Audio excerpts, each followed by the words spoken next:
잠깐 기도하겠습니다. 하나님, 2020년 첫날 주의 전에 나와 예배하며 찬양하게 하시니 감사합니다. 한 해의 첫 시작을 하나님 앞에 또한 예배하는 이 자리에 모인 우리 모두에게 또 이 한 해가 하나님 주시는 은혜가 풍성한 한 해가 되게 하여 주시옵소서. 예수 그리스도의 이름으로 기도합니다. 아멘. 오늘은 오늘하고 다음 주 이렇게 두 주간은 특강을 하겠습니다. 뭐냐면 성경의 이해해서 그 전체 성경에 대해서 큰 줄기를 한번 살펴보는 그런 시간을 갖도록 하겠습니다. 자, 여러분 성경 몇 권으로 이루어졌습니까? 예? 66권이죠, 그죠? 자, 어떻게 외우면 쉽다고 그랬죠? 구약 신약 39, 27, 27, 39 이게 어떤 번호인지 아십니까? 야, 이걸 아는 분은 정말 제가 칭찬해 드리려고 했는데 2739, 39, 27인데 2739 무슨 번호냐면요, 제 전화번호 뒷번호입니다. 3927 했더니 안 나와요, 번호가. 그래가지고 그걸 바꿔서 2739 했더니 번호가 나오더라고요. 2739 이제 기억하시겠죠? 2739 번호 나오면은 모르는 번호네 하지 마시고 받아주시기 바랍니다. 자, 우리 성경의 이해, 전체 성경을 한번 살펴보는데 우리가 성경의 이해를 이야기하기 전에 먼저 좀 기본적으로 좀 알아야 되는 게, 그래도 성경에 뭐 어느 책이 구약에 있는지 신약에 있는지 정도는 다 이제 아시죠, 그죠? 그죠? 그죠? 다 아시죠? 디도서 하면은 어디입니까? 이렇게 바로 못하세요. 자, 디도서, 신약, 이렇게 딱 나와야죠, 그죠? 그죠? 자, 스바냐, 전 좀 생소한 이름이다 싶으면 다 구약이에요. 그러면 되겠습니다. 네. 자, 그래서 먼저 이 성경에 대해서 하기 전에 성경 목록을 한번 외워보도록 하겠습니다. 자, 한번 외워보십시오. 시작.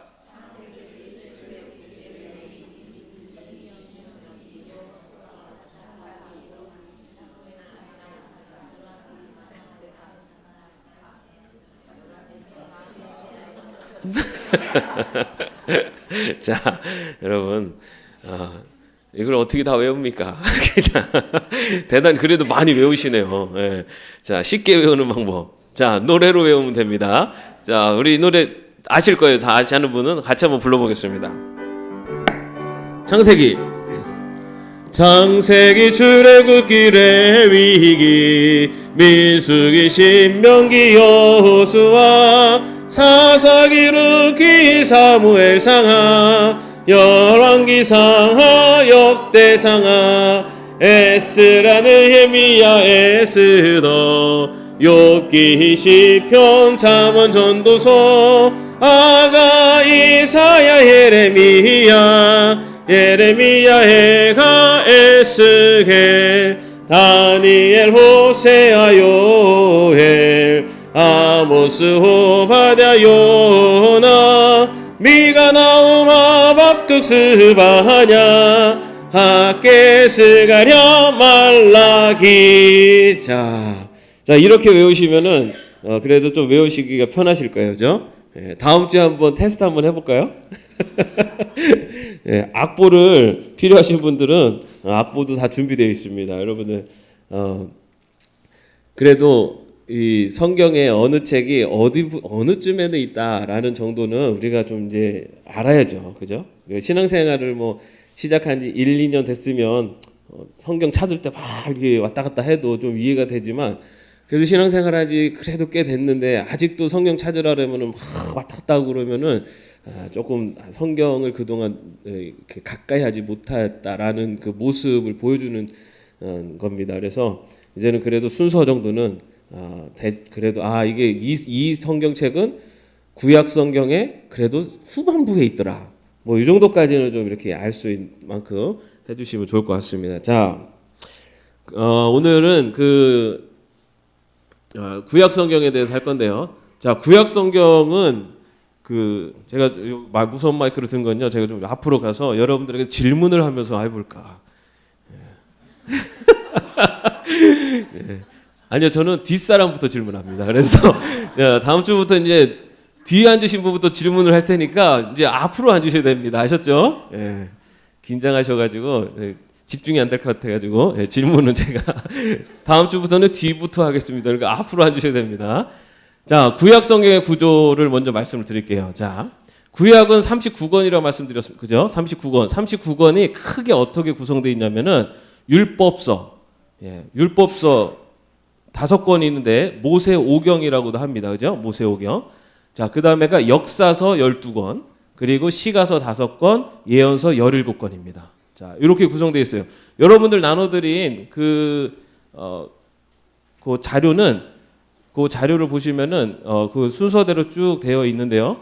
그런데 거기 약간 조금 다른 부분도 있습니다. 제가 보통 분류하는 거랑 다르게 좀 돼 있는, 제가 참고 자료를 찾다 보니까 그게 그나마 제일 좀 뭐 잘 돼 있어서 제가 나눠드렸는데, 자, 구약 성경은 이렇게 율법서, 역사서, 시가서, 예언서 이렇게 구성되어 있습니다. 자, 요거 기본 구도입니다. 기본. 요거는 좀 아셔야 돼요. 아셨죠? 자, 율법서는 모세오경. 모세오경 뭐죠? 창세기, 출애굽기, 레위기, 민수기, 신명기. 율법 모세오경입니다. 그 다음에 역사서는 말 그대로 이스라엘의 역사가 기록되어 있는 거예요. 주로 역사적인 사실들이 기록되어 있습니다. 그 다음에 시가서는 이거는 그 일종의 그 문학 작품이라고 할 수 있어요. 문학 작품. 시가서 뭐 있죠? 욥기, 시편, 잠언, 전도서, 아가서. 자, 이런 것들이 이거는 역사서가 아니에요. 시가서는 역사서가 아니에요. 여러분 전도서를 읽으면서 역사서를 읽으시면 안 돼요. 그죠? 시편을 읽으면서 역사를 읽으시면 안 돼요. 그거는 일종의 문학 작품입니다. 자, 그 다음에가 예언서입니다. 예언서. 예언서도 이따가 여러분 어떻게 구분을 하는지 얘기해 보겠습니다. 자, 먼저 율법서 모세오경이 있습니다. 자, 모세오경 첫 번째 창세기. 창세기의 주 내용은 인류의 역사 및 이스라엘 역사의 출발점에 대해서 이야기를 하고 있습니다. 창세기. 자, 그래서 하나님이 이 세상을 창조하시는 것부터 시작해서 그 족장들 아브라함, 이삭, 야곱, 요셉 에 이르는 그런 그 족장들 있고, 그 다음에 그렇게 해가지고 그 이스라엘이 그 애굽에 내려가서 살게 된 그 모든 과정들이 창세기에 기록되어 있습니다. 자, 그 다음에가 출애굽기입니다. 출애굽기는 애굽에서부터 나오는 거죠. 그 400년 동안 애굽에서 지내다가 그 애굽의 노예 종살이를 하고 있었는데 하나님께서는 누구를 통해서 구원하시죠? 모세를 통해서 이스라엘 백성들을 애굽에서 구원해내십니다. 그래서 시내산까지 인도하는 그 내용이 기록되어 있고, 레위기는 레위 지파가 성막에서 하나님을 섬기고 제사하는 방법이 기록된 규례입니다. 이것은 출애굽을 시키신 다음에 하나님께서 이스라엘 백성들을 하나님 백성 삼아 주시면서 하나님의 백성으로서 어떻게 성막을 짓고 어떻게 제사를 드리고 하는 그런 규례들이 기록된 것이 레위기입니다.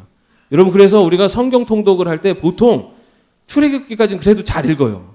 거기도 사실 족보가 있기 때문에 막 건너는 산이 참 어렵긴 해요. 족보 읽다가 막 졸다가 성경 통독 포기하기도 하고 막 그러는데, 레위기 가서는 정말 더 힘듭니다. 이게 무슨 말인지 모르는, 뭐가 규빗이 어떻고 뭐 막 그래 나오면은 헷갈립니다. 자, 그런데 큰 틀을 그냥 보시면 돼요. 하나님께서 이스라엘 백성을 구원하셔서 시내산에서 하나님께서 앞으로 이스라엘 백성들이 어떻게 살아야 되는지, 어떻게 제사를 드려야 되고 어떻게 성막을 지어야 되는지 그런 구체적인 내용들을 기록을 해주신 것이 레위기다라고 보시면 돼요. 그리고 민수기는 그리고 나서의 이제는 광야를 갑니다. 그죠? 이스라엘 백성들이 시내산에 가서 가데스반에 딱 도착한 다음에 정탐꾼을 보내죠. 정탐꾼을 딱 보내서 가나안 땅으로 정탐꾼을 몇 명을 보냅니까? 몇 명 보내죠? 각 지파에서 한 명씩 해서 12명이 보고 와가지고 그 중에 누구랑 누구가 여호수아와 갈렙은 저 땅은 우리들의 밥입니다 라고 얘기하는데 나머지는 어떻게 얘기했죠? 우리는 저희 가면은 저들에게 볼 때 우리는 메뚜기 같은 존재입니다 라고 하는데, 다수가 누굽니까? 10명이 다수였어요. 그죠? 이 민주주의가 꼭 좋은 것만도 아니에요. 그죠? 하나님의 뜻 앞에서는 민주주의도 사실은 잘 생각해 봐야 됩니다. 정말 하나님이 기뻐하시는 뜻이라면은 이게 무조건 다수가 싫다고 해서 가지 말아야 되냐? 그건 아닌 것 같아요. 정말 하나님이 기뻐하시는 진리라면은 소수여도 그것을 끝까지 또 지켜나가는 것도 필요한 것 같습니다. 어쨌든 자 그래가지고 결국은 한 3개월인가요? 그 얼마 안 걸려서 갈 수 있는 거리인데 거기를 돌아서 약 40년을 그러니까 39년의 광야 생활이 시작되고 그 안에 있었던 여러 가지 일들이 기록된 것이 민수기입니다. 자, 그다음에 이제는 그 광야 생활을 지나고 이제 하나님께서 약속하신 이제 가나안 땅에 들어가기 딱 그 직전에 르보산에 도착을 했어요. 르보산에서 이 모세가 마지막으로 이스라엘 백성들을 향해서 고별 설교를 한 겁니다. 고별 설교. 요즘 우리 교회 고별 설교를 너무 많이 해가지고 조금 우리 권사님도 기도해 주셨는데 고별 설교를 하는 거예요. 그러면서 이스라엘의 역사, 지금까지 함께하신 하나님께서 어떻게 이끌어 오셨는지 대한 내용부터 해가지고 그 모든 내용들을 쭉 고별 설교를 통해서 한 모세의 마지막 설교가 신명기에 기록되어 있습니다. 자, 이렇게 5가지, 여기 나오네. 이렇게 5가지, 5개 책이 모세 오경 율법서입니다. 자, 그런데 요거를 시대 순으로 볼 수가 있어요. 자, 창조 및 족장 시대. 아까 말씀드려도 창세기입니다. 그죠? 자, 그런데 여기 보면 뭐가 있습니까? 욥기가 껴들어가요. 욥기가. 시대 순으로 본다면. 자, 노아로부터 시작해서 아브라함, 이삭, 야곱, 요새까지 창조 시대가 이렇게 창세기에 기록되어 있는데 여기 욥기가 들어갑니다. 요 욥기는 조금 이따 말씀드릴게요. 자, 이렇게 족장들이 쭉 기록되어 있다가 그 다음에 이제는 족장 시대가 끝나고 노예 시대가 됩니다. 노예 시대. 노예 시대는 이스라엘 백성들이 애굽으로 와서 400년을 지내는 동안에 그곳에서 애굽의 노예가 돼서 지내는 기간입니다. 그러다가 하나님께서 모세를 통해서 이스라엘 백성들을 구원하시고 그리고 레위기, 민수기, 신명기 이르기까지 이스라엘 백성들 광야 생활 40년을 지나게 됩니다. 근데 왜 광야 생활까지 노예 시대로 보느냐? 하나님께서 사실은 광야 시대를 통해서 어떻게 보면 이스라엘이 갖고 있었던 노예 근성들, 그동안 노예로서 지내면서 있었던 그런 근성들을 다 어떻게 보면 개조시키는 기간이 이 광야의 기간이었어요. 그래서 실제적으로 1세대들은 실제로 가나안 땅에 거의 다 못 들어갔죠. 완전히 이스라엘이 체질이 변화되는 기간이 이 광야 시대였습니다.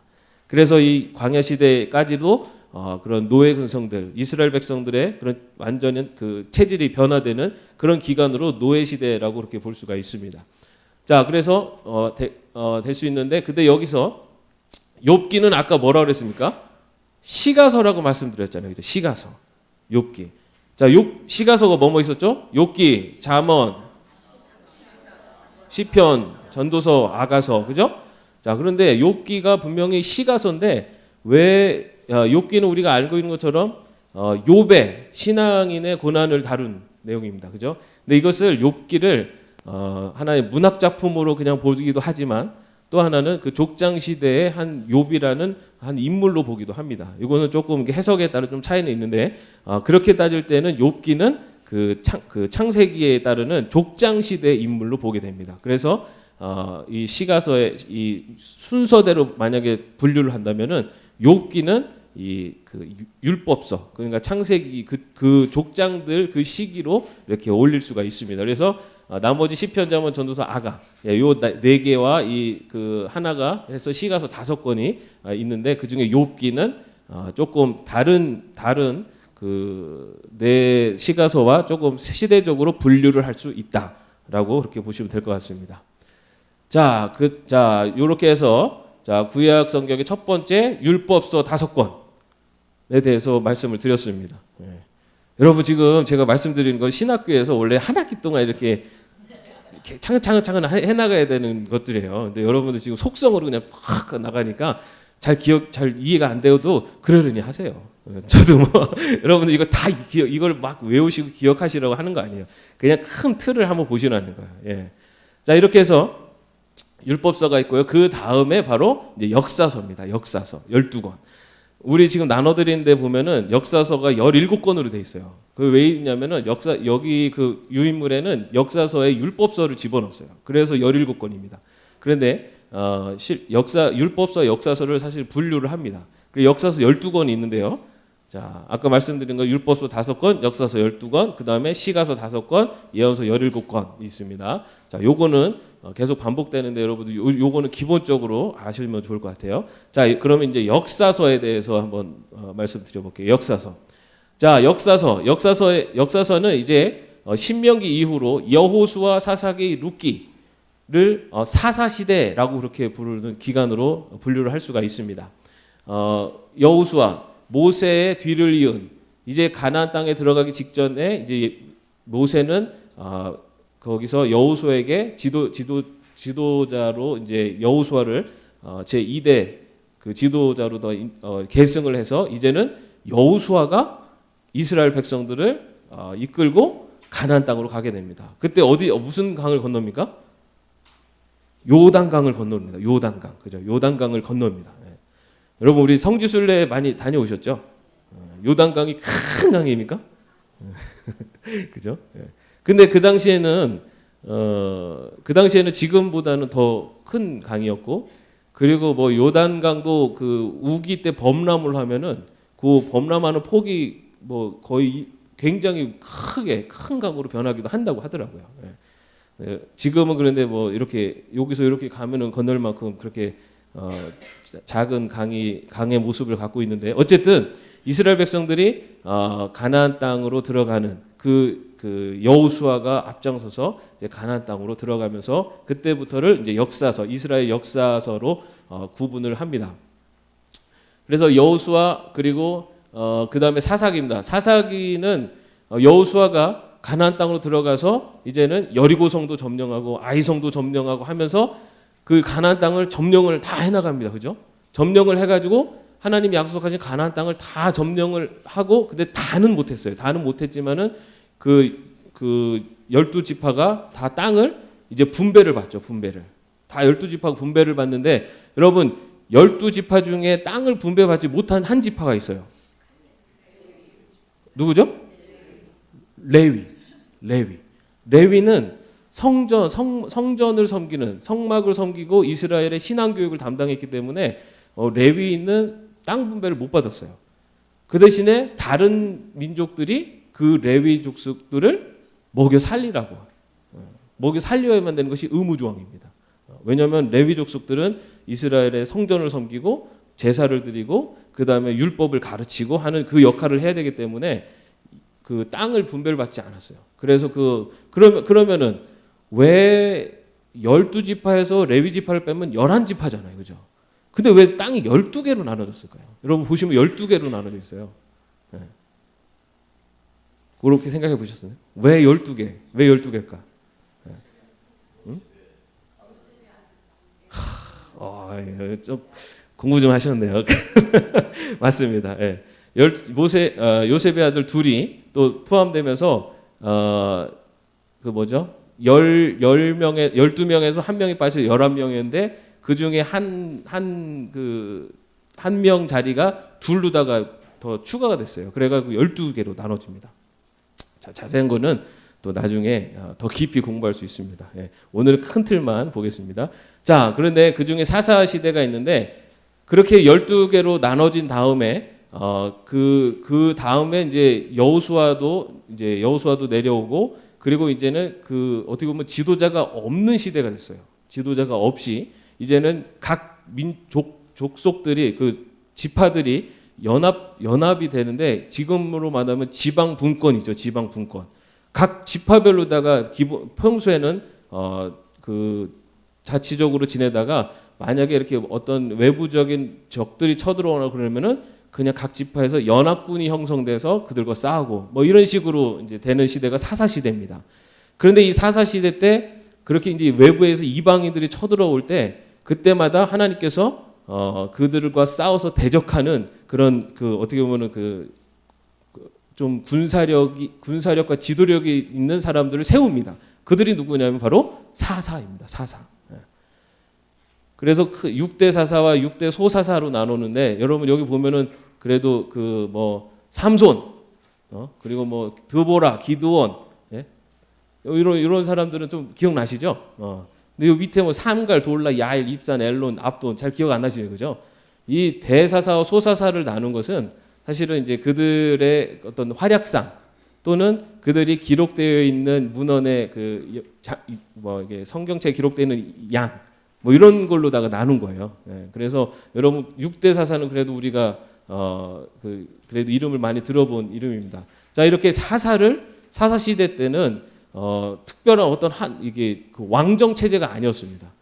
특별한 지도자가 있었던 것이 아니었고 족속들이 나누어져서 지내다가 이방인의 어떤 이방 나라가 쳐들어오면은 그 나라를 대적해서 싸울 수 있는 하나님께서 사사를 세우셔서 그들과 싸우셨어요. 그런데 이 사사 시대의 특징이 뭐냐면 하나님께서 이스라엘 백성들을 이렇게 평안하게 이렇게 지켜주시면 이스라엘 백성들이 어떻게 되냐면은 꼭 딴 데로 새요. 뭔 얘기냐면은 그 가나안 땅에는 이스라엘 백성들이 들어가기 전부터 가나안 민족들이 살고 있었어요. 그들은 거기에 지내면서 이방신을 섬기고 있었습니다.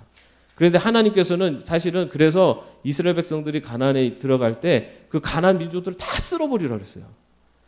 그것이 사실은 굉장히 무슨 하나님이 뭐 저렇게 잔인하냐라고도 볼 수 있는데 하나님은 이스라엘 백성들을 통해서 그 가나안 땅에 하나님 나라 공동체를 만드시려고 하셨는데 하나님 나라 백성들을 그런데 거기에 이제 이미 자리 잡은 이방 나라들이 이방신들을 섬기고 있었습니다.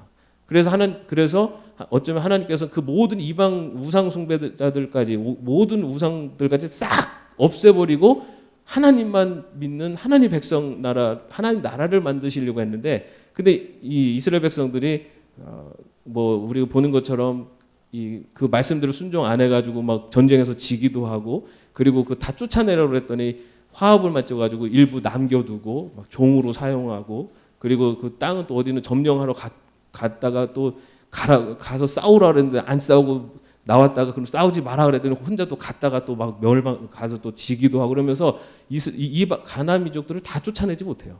그래서 일부 가나안 민족들이 살고 지내면서 그 섬기는 이방신들을 이스라엘 백성들이 섬기기도 합니다. 그리고 조금 더 나가면은 가나안에 정착하면서부터는 이제 이스라엘 백성들이 농경 문화가 시작이 돼요. 그 전까지는 계속 돌아다니면서 다니는 유목민이었어요. 유목민. 가나안 땅 광야를 다닐 때도 한 곳에 정착해 있는 것이 계속 움직이면서 다녔습니다. 그러니까 유목민으로 지냈어요. 그러다가 가나안 땅에 들어가면서 땅을 받으면서는 이제 땅에서 농사를 지면서 이제 농경 생활이 시작됩니다. 그러다 보니까는 농사를 지을 때 뭐가 중요합니까? 비가 와야 되고 해가 떠야 되고 이런 게 중요하잖아요. 그러니까는 이스라엘 백성들이 이제는 이 풍요로운 그런 그 다량 생산 이런 거에 더 집착을 하게 된 거예요. 그러면서 가나안의 그 당시에 이방 그 문화가 바로 그런 풍요의 신 바알을 섬기고 있었어요.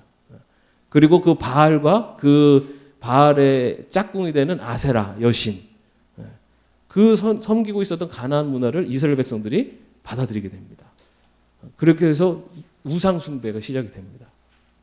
그래서 우상 숭배가 시작되고 막 하나님 뜻대로 이스라엘 백성들이 살지 않고 자기들 멋대로 막 하나님 버리고 하나님 말씀대로 살지 않고 그러면은 하나님께서 벌을 내리시는데 그 이방 나라를 들어서 쓰시는 거예요. 그러면 이방 민족이 이스라엘 백성들을 이렇게 쳐들어와 가지고 막 다 괴롭히고 힘들게 하죠. 그러면 어떻게 합니까? 이스라엘 백성들이 하나님 잘못했습니다 하고 회개하고 하나님 도와주세요 하고 이렇게 간구를 합니다. 그러면 하나님께서 그 간구를 들으시고 사사를 세우셔가지고 그 사사를 통해서 이방 민족을 무찔러 주세요. 그러면 여러분 우리 어떻게 됩니까? 이스라엘 백성은 하나님께 감사하면서 다시는 그러면 안 되잖아요, 그죠? 그런데 어떻게 됩니까? 또 그렇습니다. 또 우상 숭배를 하고 또 죄를 짓고 그래서 하나님께서 이 또 심판을 하기 위해서 또 이방 나라를 들어서 벌을 주시면은 또 살려달라고 울고, 그러면은 또 하나님께서는 긍휼히 여기셔서 또 사사를 세우셔서 물리쳐 주시고, 그러다가 평안해지면 또 얼마 정도 지나가 또 이방선을 그 역사가 반복되는 것이 사사기예요. 그런데 여러분, 사사 시대가 어쩌면요 우리들 모습하고 참 비슷해요. 우리들처럼 하나님 말씀대로 하나님이 정말 평안 가운데 잘 지내게 하고 하면은, 야, 이게 내가 잘 열심히 일하고 열심히 생활해서 잘 사는 것으로 착각을 해가지고 하나님에서 자꾸만 멀어져요. 그럼 하나님이 이 녀석 봐라 그러면서 매 한 번 탁 치면은, 아이고 하나님 잘못했습니다 하고 또 돌아와요. 그러다가 또 좀 나아지면 또 옆으로 이렇게 세고, 그게 이제 우리 인간들의 마음하고 비슷합니다. 그런 시대가 이제 사사 시대입니다. 자, 그렇게 해서 사사 시대가 됐는데, 사사 시대가 이제 계속되니까 이제 이스라엘 백성들이 이제는 그 왕을 찾기 시작한 거예요. 이게 분리돼서 각 지파별로 하는 그런 체제가 아니라, 이제는 좀 왕을 세워서 그 왕이 우리를 다스리고, 그리고 이방의 그 군사들과 싸울 수 있는 군대를 만들어서 이 이스라엘을 다스릴 수 있는 왕을 세워달라라고 요청을 하게 됩니다. 그때 마지막 사사인 사무엘이 초대 이스라엘 왕인 사울을 세우고, 사울이 바로 그 왕정 시대의 첫 왕으로 출발을 하게 됩니다. 그래서 이제 이스라엘이 이제는 사사 시대 때까지는 왕이 없었어요. 근데 그 이후에 이제 왕정 시대가 시작이 돼요. 왕이 해서 이 사무엘이 사울 왕을 세우는 것에서부터 다윗이 왕에 오르기까지의 내용이 기록되어 있는 것이 바로 이 사무엘 상에 기록되어 있습니다. 그리고 사무엘 하에서는 그 다윗이 통치하는 내용들이 기록되어 있습니다. 이렇게 사무엘 상하가 바로 왕정 시대가 시작되는 그 내용이 기록되어 있고요. 그리고 역대상하는 다윗 왕을 비롯한 남유다 왕들의 통치가 기록되어 있고, 그리고 이 남유다는 BC 586년에 바벨론에서 멸망을 하게 되는데요. 여기 기록되어 있나? 자, 사사기가 지나고 이제 사무엘이 사울을 왕으로 세웠어요. 그다음에 사울 왕의 그 다음 왕이 누가 됐습니까? 다윗의 그 다음 왕이 누가 됐습니까? 솔로몬. 그죠? 요때까지를 통일 왕국 시대라고 합니다. 그때까지만 해도 이스라엘 전체가 왕이 하나였어요. 한 왕이 사울, 다윗, 솔로몬. 그런데 솔로몬 이후에 어떻게 됩니까? 솔로몬의 아들 르호보암과, 그리고 그 솔로몬에 반대하는 여로보암을 중심으로 해서, 여로보암은 북이스라엘, 그리고 솔로몬의 아들은 남유다, 이렇게 해서 둘로 나눠져요. 그때를 분열 왕국 시대라고 합니다. 분열 왕국. 자, 그런데 이 역대상하는 이런 왕들의 다윗 왕의 남유다, 그리고 다윗 왕을 비롯한 그리고 남유다의 왕, 지금 말씀드린 남유다 왕들의 통치가 기록되어 있고요. 그 다음에 열왕기상하는 분열 왕국 왕들, 아까 말씀드린 북이스라엘과 남유다로 나눠졌는데, 그 중에 북이스라엘을 중심으로 기록된 것이 열왕기상하입니다. 이 북이스라엘은 BC 722년에 아시리아에서 멸망을 합니다. 여러분, 북이스라엘이 먼저 멸망했을까요? 남유다가 먼저 멸망했습니까? 북이스라엘, 그죠? 북이스라엘이 먼저 아시리아 멸망하고, 그 다음에 아시리아가 바벨론에서 멸망하고, 그리고 남유다는 그 바벨론에서 멸망합니다. 좀 복잡한데 어쨌든 멸망을 하게 되는데, 자, 그리고 나서 나머지 역사서 12권 중에 나머지 역사서가 에스라, 느헤미야, 에스더인데, 요 에스라, 느헤미야, 에스더는 이제 그 남유다까지 완전히 멸망된 다음에 이제 그 이스라엘 백성들이 포로로 다 잡혀가지 않습니까? 남유다가 포로로 잡혀가서 바벨론의 포로로 잡혀가요. 그리고 나서 바벨론에서 포로에서 다시 이스라엘로 복귀를 하게 됩니다. 그 이후에 등장하는 그 에스라, 느헤미야, 에스더, 요것이 바로 역사서인데, 그 이후에 바벨론 포로 이후의 시대의 역사서가 요 세 건인데요. 요것도 또 뒤에서 하겠습니다.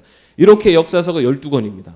지금 제가 말씀드린 책들은 이제 이스라엘의 역사를 쭉 기록하고 있는 그 책 성경이라고 볼 수가 있습니다. 자, 이것도 시대 순으로 보면은 여호수아 사사기 룻기 이때 사사 시대고 통일 왕국 시대 사울 다윗 솔로몬 시대가 있고요. 그 통일 왕국 시대에 기록된 성경이 사무엘 상하 역대상까지고요. 그런데 여기서 여기에 이제 끼어드는 게 뭐냐면 시가서가 끼어듭니다. 시가서. 아까 욥기는 그 족장 시대 창세기랑 연결된다고 했잖아요. 그죠? 그때 시가서가 4권이 이제 남죠. 그죠? 자, 먼저 시편 주로 누가 기록했다고 말씀하는 다윗. 그죠? 시편 150편의 시를 다윗이 주도해서 모았다라고 합니다. 그다음에 잠언 솔로몬이죠. 자, 여기까지가 다 통일 왕국 시대죠. 그죠? 다윗과 솔로몬. 자, 그리고 전도서 살려면 다윗의 아들이 누구죠? 솔로몬. 그리고 전도자의 말씀들이 기록된 것이 전도서입니다. 그리고 아가서는 솔로몬이 지은 사랑의 노래, 그죠? 아름다운 노래. 자, 요 시가서가 요 통일 왕국 시대를 배경으로 해서 기록된 겁니다. 네. 자, 시가서는 문학 작품이라고 말씀드렸잖아요, 그죠? 역사서가 아니에요. 문학 작품인데 바로 요 통일 왕국 시대를 배경으로 해서 기록된 것이 바로 시가서 4권입니다. 자, 그리고 나서 이제 솔로몬까지 통일 왕국 시대에 있다가 분열되죠. 분열 왕국 시대 때부터 기록된 것이 역대하, 열왕기, 상하가 바로 그 분열 왕국 시대의 그 내용을 기록하고 있는 겁니다. 자, 그다음 이번에 이제 구약 율법서까지 그리고 역사서까지 했습니다. 그리고 시가서까지 지금 했습니다, 여러분. 네. 그다음에가 예언서입니다. 예언서. 자, 나머지 예언서. 자, 이제는 그 예언서는 17권이 있습니다. 그 중에 대선지서 5권, 이사야, 에레미야, 에가, 에스겔, 다니엘, 그리고 소선지서 12권인데 호세아, 요엘, 아모스, 오바댜, 요나, 미가, 나움, 하박국, 스바냐, 학개, 스가랴, 말라기. 자, 대선지서와 소선지서의 어떻게 분류된 걸까요? 네? 그렇습니다. 다른 게 없어요. 그냥 양이 많은 게 대선지서입니다. 대선지서. 네. 네. 대선지서 이렇게 5가지가 있고 소선지서가 있는데 사실 뭐 특별히 막 뭔가 특별한 군분 기준이 있는 게 아니라 대선지서가 양이 많아요. 네. 자, 이 중에서 북이스라엘 분열 왕국 시대에 주로 활동을 했었던 그 선지자들이었는데요. 북이스라엘에서 주로 활동을 했었던 선지자가 호세아는 신부가 창녀였어요. 그죠?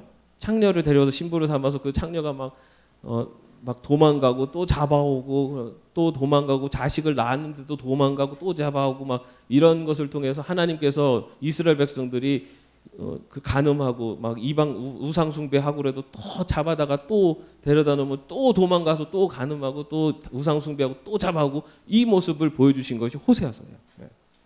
자, 그다음에 아모스. 이거는 우리가 정의가 강같이라는 그런 우리 성경 구절을 다는 것처럼 여호와의 공의를 주로 내용을 하고 있고요. 요나서, 여러분 요나서 잘 아시죠? 그죠? 요나 어디였죠? 니느웨 성으로 가서 그들에게 그 심판을 선포하라 그랬더니 요나가 안 갔잖아요. 그죠? 왜 안 갔습니까? 미워 죽겠거든요, 니느웨 백성들. 왜냐하면 이스라엘 백성들을 괴롭히고 이스라엘 백성들에게는 원수지간이에요. 근데 그 원수한테 가서 심판을 선포하라 그러면 혹시나 그들이 심판 선포를 듣고 회개할까봐 그게 싫은 거예요, 요나는. 아니 저런 녀석들은 심판을 봐서 멸망해 버려야 되는데 가갖고 심판을 선포하면은 혹시나 회개하고 하면은 심판이 거둬질까봐 가가지고 선포하는 걸 안에 도망가잖아요. 도망가다가 물고기 뱃속에 들어가고 3일 만에 다시 나와갖고 가서 선포를 합니다. 그런데 여러분 그렇게 하고 가서 선포할 때도 이 요나가요 적극적으로 하지 않아요. 사실 성경을 자세히 보면은 정말 억지로 합니다. 그리고 마지막까지도 하나님이 왜 이 니느웨 백성을 용서하시는지 이해하지 못해요. 그런데 이것을 통해서 보내주신 것은 하나님은 어떻게 보면 이스라엘 백성들이 원수라고 생각하는 그들까지도 하나님께서는 하나님의 사랑으로 그들을 품으신다라는 것을 보여주는 거예요. 그래서 요나와 하나님의 마음이 서로 이게 어떻게 보면 상충하고 있는 그런 내용이 요나서예요. 그리고 북이스라엘은 아까 그 정도 되고 이거 마이크 나오나요? 들리세요? 자, 남유다 시대에는 이 남유다에서 주로 활동했었던 예언자는 이사야입니다. 이사야는 그 우상 숭배에 대한 심판과 회개를 선포합니다. 그리고 바벨론의 멸망을 예언합니다. 그리고 메시아의 강림 예언하는데 이사야서는 좀 더 자세히 말씀드리면 이사야서는 제1 이사야, 제2 이사야, 제3 이사야 이렇게 나눕니다.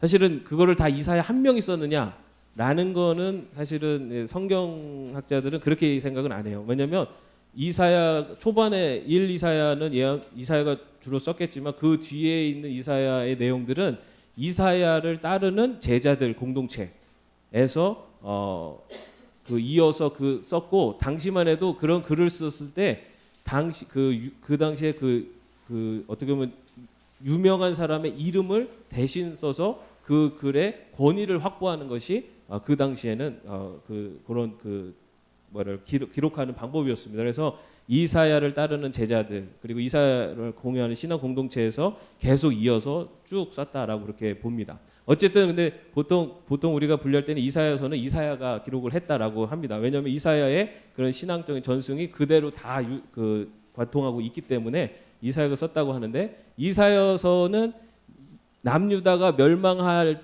때 막 남유다가 막 죄를 짓고 죄를 짓고 할 때 그때 나와서 이스라엘 백성들에게 그 남유다 백성들이 막 심판을 선포합니다. 너희들 하나님의 심판을 받을 것이고 멸망할 것이다라고 막 선포를 해요. 그러다가 바벨론에 이제 포로로 막 끌려가고 이제 정말 멸망을 해가지고 이제 정말 이제 끌려가는 거예요. 끌려갈 때 돼가지고서는 어떻게 보면은 다시 이스라엘 이제 메시아의 선포. 이 땅에 메시아가 와서 다시 이스라엘 백성들을 구원해 줄 것이다라는 그런 선포를 하게 됩니다. 그런 내용들이 이사야서에 기록돼 있고 그 다음에 이제 미가에는 정의와 자비, 겸손의 내용들, 스바랴는 그 숨겨진 것들이 드러난다라는 것이고 하박국에는 의인은 믿음으로 말미암아 살리라라고 하는 내용의 그 중심을 이루고 있습니다. 자, 그 다음에 요엘서에는 여호와 심판의 날에 대한 내용이 있고요. 예레미야서와 예레미야 애가는 예레미야는 눈물의 선지자라고 하는데 이 바벨론의 포로로 갈 것을 예언을 하고 그리고 그것에 대한 그 마음을 기록한 것이 예레미야 애가서입니다. 자, 그리고 나서 이제 남유다에 대한 선포를 한 이스라엘 예언자들이 지금까지 말씀을 드렸다면은 이제는 그 이방 민족인 아수르를 향한 예언은 나훔 선지자, 그리고 에돔을 향한 예언은 오바댜 선지자를 통해서 이렇게 선포가 됩니다. 이렇게 해서 예언서에 17권의 내용들이 기록되어 있는데요. 그리고 또 바벨론 포로기, 이제는 북이스라엘은 아시리아에서 완전히 멸망했어요. 여러분 아시는 것처럼 아시리아는 어떤 정책을 폈냐면은 이방 이주 정책을 쳤습니다. 식민지 그 지배 정책이 이주 정책이었어요. 뭐냐면 이쪽에 있는 민족들을 이쪽으로 이동시키고 이쪽에 있는 민족들 이쪽에 서로 해서 막 섞어버리는 거예요. 그게 아시리아가 식민 정책이었습니다. 그래서 서로 섞어서 민족을 혼합시키는 정책이었어요. 그래서 아시리아는 제국을 큰 하나의 제국을 이루려고 하는 정책을 폈습니다. 그러다 보니까 북이스라엘의 지역에 이방 사람들을 막 이주를 시켜가지고 같이 살게 만든 거예요. 그러다 보니까 어떻게 됩니까? 이스라엘 백성들의 이 혈통을 중요하게 여기는데 오래 같이 이방 민족들이 와가지고 이방 사람들하고 지내다 보니까 그 사람들하고 결혼도 하고 막 하면서 이제 어떻게 보면 이게 그 혈통을 지키질 못한 거죠. 그래가지고 그거에 대해서 남유다 백성들이 저 북이스라엘 사람들은 이제는 이스라엘 백성의 혈통을 지키지 못한 이방인의 피가 섞인 자들이라 하면서 그들을 멀리하게 됩니다. 그들이 신약 성경에 나타나는 누구냐면 사마리아인입니다. 사마리아인. 그래서 유다 백성들이 사마리아 사람들하고는 상종을 안 하는 거예요. 너희들은 피가 섞인 이방인의 피가 섞인 같은 이스라엘 백성이요. 시작은 다 같았어요. 다윗부터 사울, 다윗, 솔로몬 그리고 나서 남유다, 북이스라엘 나눠져서 어느 정도까지 그래도 이스라엘 민족이었는데 이 북이스라엘이 멸망하면서 아시리아 제국이 그 다른 민족들을 섞어 살게 만들면서 이제부터는 너희들은 더러운 피가 이방인의 피가 섞였다 그래가지고 그때부터 이제 완전히 적이 됩니다. 적. 그래서 이 유다인들은요 사마리아 땅은 지나가지도 않았어요. 거기는 불결한 땅이다 여겼기 때문에 그래서 일부러 막 돌아갑니다. 멀리 시간이 돼도 그 정도로 이제 이스라엘 그 신약 시대 와서 그렇게 갈라지게 됩니다. 자 그때 이제 그리고 나서 남유다는 또 바벨론에서 멸망을 합니다. 바벨론은 어떻게 하냐면은 1차, 2차, 3차에 걸쳐서 그 남유다의 그 사람들을 포로로 잡아가지고 바벨론 지역에다가 이렇게 포로로 그 어떻게 보면 잡아갑니다. 그래서 포로 생활을 하게 만들어요. 그래서 웬만한 지식층들, 뭐 웬만한 사람들 다 잡아다가 바벨론의 포로로 잡아갑니다. 그리고 이 남유다 땅에다가는 그냥 그 아주 그 빈민들 그리고 그냥 농사 조금 지면서 근신이 살 수 있는 그 정도 사람들만 남겨두고 다 끌어다가 다 잡아갑니다. 그 그렇게 해서 그 바벨론에 끌려가서 남유다 백성들이 포로로 지내게 되는 거예요. 포로로. 그러다가 포로로 지내다가 이 바벨론이 누구에게 멸망을 하냐면 페르시아. 성경에는 바사라고 그런다. 바사. 페르시아에게 멸망을 해요. 그 페르시아 왕이 누구냐면 바로 고레스입니다. 고레스가 이 바벨론을 다 잡아다가 포로민을 잡아서 바벨론에다가 데려왔는데 이 고레스는 어떤 정책을 폈냐면은 너희들 땅으로 다 돌아가라. 그래서 너희들 땅에 가서 너희들이 믿는 신을 섬겨도 좋고 너희들의 민족을 이루면서 살아라. 이제 그렇게 정책을 펴니다. 사실은 성경에는 고레스가 그 바벨론으로 이스라엘 백성들을 보내는 것만 나오지만 고레스는 다른 민족들도 그렇게 보냈어요. 그래가지고 다 그 지역 민족들이 다 자치 민족을 할 수 있도록 다 허락을 해줍니다. 그 대신에 그들이 바쳐야 되는 조공이나 이제 이런 것들만 잘 바치면 크게 관여하지 않았습니다. 자, 그때 이 바벨론으로 그 이스라엘 남유다 백성들이 포로로 잡혀갈 때 1차 바벨론 포로 때 잡혀간 사람이 다니엘이에요. 우리가 다니엘은 아는 것처럼 다니엘은 그 당시에 그 고위 공직자의 자리까지 올라가게 됩니다. 그리고 에스겔 제2차 바벨론 포로 때 잡혀간 그로 예루살렘의 귀환을 예언한 사람이 에스겔입니다. 자, 그리고 나서 그리고 나서 이제 포로로 다시 포로 생활에서 이제는 고레스가 다시 돌아가게 해가지고 다시 돌아오게 되는데요. 다시 돌아와서 이제는 어떻게 하냐면은 다시 돌아온 이스라엘 백성들이 가장 먼저 한 일이 성전을 짓는 일이었죠. 자, 요거는 예언서가 아니라 역사서입니다. 아까 제가 말씀드린 대로 이제 아까 좀 전까지는 예언서였는데 요거는 이제 역사서입니다. 에스라는 돌아와서 그 성전 건축하는 것에 대해서 그 지체하고 있을 때 원래는 수룹바벨이 1차 때 다 데리고 옵니다. 그리고 수룹바벨이 성전을 건축을 시작하는데 사마리아 사람들이 이제 방해를 놔가지고 성전 건축이 일시 중단됐다가 또 다시 이제 그 시작이 될 때 그때 이제 이 에스라는 학사입니다. 학사. 그래서 이제 말씀을 선포하면서 이제 우리가 성전 건축을 다시 시작된 성전 건축을 마무리하면서 이제는 율법 안에서 우리 이스라엘 백성들이 다시 하나님 백성으로 서야 된다 하면서 에스라가 이제 그 여러 말씀을 전하는 것이 에스라서고 그리고 또 느헤미야는 이 이스라엘 백성들이 그런 형식적인 종교 생활을 하고 있는 그리고 율법을 더 철저하게 지키지 못하는 것에 대해서 이야기하면서 이스라엘 백성들 구체적으로 그런 그 이방인들과의 결혼이나 하는 것들에 대해서 금지를 하는 그런 게 아주 철저하게 세운 것이 또 느헤미야입니다. 그리고 나서 하나가 더 있는 게 에스더입니다. 이 에스더는 여러분 에스더 하면은 그 유명한 말이죠. 있죠. 뭡니까? 죽으면 죽으리다. 예. 근데 이 에스더는 그 이스라엘 땅에서 있었던 사람이 아니라 바벨론 지역에 그러니까 바벨론 지역에 그리고 당시에는 이제 페르시아죠. 페르시아. 바벨론을 멸망시킨 페르시아, 그 페르시아의 여왕이었죠. 여왕이 이제 그 포로로 잡혀와 있던 사람들. 여러분 그 이스라엘 남유다가 바벨론에서 멸망해서 그 바벨론의 포로로 잡혀갔잖아요. 그리고 나서는 그 바벨론이 페르시아에 멸망해서 페르시아의 고레스 왕이 다시 복귀하라라고 했는데 그때 이스라엘 포로로 잡혀온 이스라엘 백성들이 다 복귀하지 않았어요. 실제로는 남아 있는 사람이 더 많았다고 하더라고요. 거기에 왜냐면은 이미 거기에 잡혀와 있는 동안에 이 유다 사람들은 문헌에 보면요, 이 사람들은 그때도 이 상술이 굉장히 능했어요.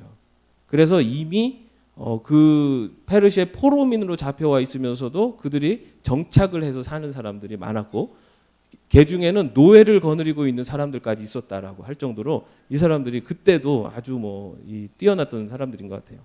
그래서 그걸 다 버리고 가라라고 하는데 그거를 이제 버리고 간 사람들이 있었어요. 이거는 그런 사람들은 정말 우리가 우리 하나님의 이스라엘 땅에서 거기서 우리 이스라엘 민족을 다시 하나님의 백성이 서야 된다라고 하는 신앙을 갖고 떠난 사람이 있고, 또 아이고 이거 지금까지 싸우는 거 어떻게 버리고 가나 하고서 안 떠난 사람들이 있었어요. 그 안 떠난 사람들이 이제 그 남아 있는 그 포로로 잡혀와서 그곳에 살고 있는 사람들의 이야기가 바로 이 에스더서입니다. 에스더서. 그래서 그 안에서 에스더가 그 이스라엘 그 유다 민족을 멸망하려는 하만의 계략으로부터 이스라엘 백성들을 구원하는 내용이 바로 에스더서에 나오고 있습니다. 그리고 이제 그 포로 귀환 후에 예언자들이 또 활동을 했는데 학개, 스가랴, 말라기 이렇게 이 그 예언자들이 이렇게 그 포로 귀환 후에 활동을 한 것을 볼 수가 있습니다. 예. 자, 구약 그 창세기부터 그 말라기까지 구약 성경의 큰 흐름이 이렇게 흘러갑니다. 예. 여러분, 야 이거 이 짧은 시간에 이것을 이렇게 들으시고 이거를 이거 너무 힘들다 생각을 하시면 그게 정상입니다. 그게 정상이니까 걱정 마시고. 그런데 우리가 성경을 읽을 때 큰 흐름은 이렇게 좀 알고 성경을 읽는 거랑 그냥 그 성경 내용을 이렇게 쭉 읽어가는 거랑 좀 다른 것 같아요. 그래서 구약 성경은 말씀드린 대로 그 율법서, 모세오경을 시작으로 하는 율법서, 그리고 역사서, 그리고 시가서, 예언서, 이렇게 구성이 되어 있고, 그 역사가 바로 이제 창세기부터 시작해가지고 그 다음에 그 애굽에서 탈출해가지고 가나안 땅에 들어가고 가나안 땅에 살다가 사사 시대가 지나고 이제는 사울부터 왕정이 시작되고 통일 왕국에서 분열 왕국이 되고 그 중에 북이스라엘이 멸망하고 남유다도 바벨론에 멸망하고 포로로 잡혀 살다가 다시 돌아와가지고 다시 돌아와서 성전을 짓고 사는 그런 기간이 이제 쭉 이어집니다. 그리고 사실은 이제 그리고 나서 이제 또 중간기라고 있어요. 그거는 성경에 기록이 없어요. 구약 성경의 말라기로 끝나지만은 신약 성경의 그 마태복음 시작하기까지의 기간이 400년이라는 기간이 더 있습니다. 근데 성경에는 그 기간이 사실 빠져 있어요. 그 기간이 우리가 알고 있는 나폴레옹부터 로마 이런 그 제국들이 이제 이런 나라들이 막 일어나 가지고 그 세계사가 막 뒤흔들 때 그때의 기간이 400년 기간 동안에 일어납니다. 그 기간이 지나고 나서 로마 시대 때 이제 예수님이 이 땅에 오시는 거예요. 그 중간기도 그 역사적으로 보면 재미있습니다. 근데 재미있는 것은 이 중간기 동안에 하나님은 이 복음이 이 로마 제국 전체, 당시 어떻게 보면 전 세계 중심이라고 할 수 있는 로마 제국 전체에 복음이 전파될 수 있는 모든 기본적인 그 루트를 다 깔아 놓으셨어요. 그래가지고 바울이 복음을 전할 때 그 복음이 크게 확산이 빨리 될 수 있었던 것이 그런 모든 것들이 갖춰져 있었습니다. 그거는 이제 다음에 신약 하기 전에 잠깐 말씀드리겠습니다. 자, 이처럼 구약 성경에서는 우리가 놓치지 말아야 될 것은 구약 성경은 우리에게 어떤 이야기를 주로 하냐면 어떻게 보면 구약 성경 하나님이 이스라엘 백성들을 계속해서 사랑하시는 그것을 포기하지 않으시는 것을 계속 보여주고 있어요. 하나님께서 이스라엘 백성들을 사랑하시고 이끌어 주시고 구원해 주시는데 이스라엘 백성들은 계속해서 죄를 짓고, 그럼 다시 하나님이 또 그들을 다시 어떻게 보면 뭐 매를 들어서라도 다시 부르시면은 그들이 또 죄를 짓고, 그러다가 계속해서 하나님께서 이스라엘 백성들을 하나님 백성으로 삼으시려고 계속해서 어떻게 보면은 이스라엘 백성들을 이끌어 가시는데 그거를 자꾸만 벗어나고 있는 이스라엘 모습들을 그리는 것이 어쩌면 구약 성경입니다. 그러다가 하나님께서는 그 하나님의 백성으로 구원하시는 이 혈통으로 이스라엘 백성들을 하나님 백성으로 만들고자 하시는 그 계획을 어떻게 보면 접으시고 하나님 나라 백성으로 하나님 나라 백성을 삼는 완전한 하나님 나라 백성을 삼는 그 길을 여신 것이 바로 예수 그리스도예요. 그래서 우리 성경, 이 구약 성경에서 신약으로 쭉 이어지는 구원사의 개관으로도 성경을 보면은 굉장히 재미있습니다. 여러분 이 39권 아니 맞나요? 맞죠. 39권에 이르는 구약 성경. 여러분 지금 그 페이지로만 해도 막 엄청난 페이지인데 지금 그 한 1시간 동안 그거를 쭉 일관하셨는데 많이 이게 좀 복잡합니다. 복잡하고 큰 흐름을 이렇게 좀 자세히 알면은 제가 말씀드린 것들이 그냥 쑥 훑어갈 수 있는데 이걸 큰 흐름을 잘 모르면은 사실은 제가 하는 말씀이 잘 이해가 안 되는 부분들도 있어요. 그런데 여러분 이런 정도의 성경에 대한 계괄은 우리가 좀 알아야 됩니다. 여러분 왜 그러냐면은 기독교는요 계시의 종교잖아요, 그죠? 계시의 종교라는 것은 하나님께서 나타내 보이신다는 거잖아요. 근데 하나님께서 나타내 보이신 유일한 그 하나님의 나타남이 뭐냐면은 성경이에요, 성경. 기독교는 다시 말해서 말씀의 종교예요. 이 성경 말씀을 모르면 기독교가 뭔지를 모르고 하나님이 누구신지를 모르는 거예요. 그렇기 때문에 성경을 더 가까이 알아야 됩니다. 그런데 그 성경을 가까이 알기 위해서, 다시 한번 이 말씀을 가까이 알기 위해서 그 말씀의 큰 흐름을 이렇게 볼 수 있는 것이 필요합니다. 오늘 이 피곤한 저녁 시간에 이 성경 굉장히 좀 어떻게 보면 좀 지식적인 내용들이었는데 여러분 이것은 이제 맛배기로 다 보여드린 것이고, 저희가 앞으로 이제 우리 교회 앞으로 이제 성경 공부하고 이제 그런 것을 통해서 좀 더 자세하게 이런 내용들을 통해서 이 역사 속에서 하나님께서 어떻게 이스라엘 백성들을 사랑하셨고 또 하나님의 백성으로 이끌어 가시는지를 살펴보도록 하겠습니다.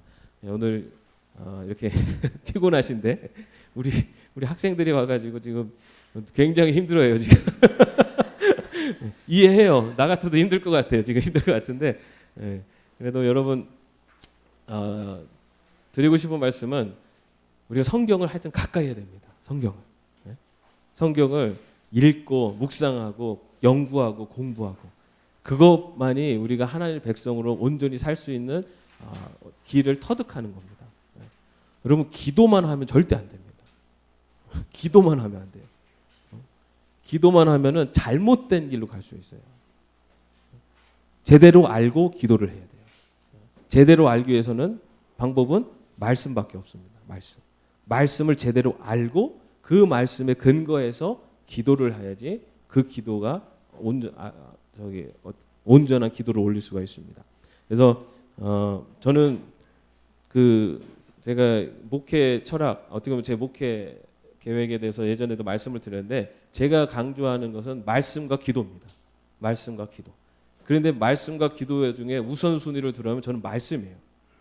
왜냐하면 말씀이 제대로 돼 있어야지 온전한 기도를 올릴 수 있기 때문입니다. 말씀이 제대로 안 돼 있으면은 잘못된 기도를 올려요. 하나님이 원하시는 기도가 아니라 내가 원하는 기도를 올리게 됩니다. 그래서 우리가 말씀과 기도 이것이 우리 신앙인들에게 어떻게 가장 기초적인 그리고 중요한 신앙의 힘입니다. 그래서 앞으로 여러분들이 말씀을 가까이 하고 그리고 우리 예담교회가 말씀의 반석에 설 수 있는 그런 교회가 될 수 있도록 여러분들과 함께 그리고 이 교회를 이끌어가도록 하겠습니다. 여러분들이 그 자리에서 함께 동행해 주시고 앞장서 주시기를 바랍니다. 네, 제가 기도하겠습니다. 하나님,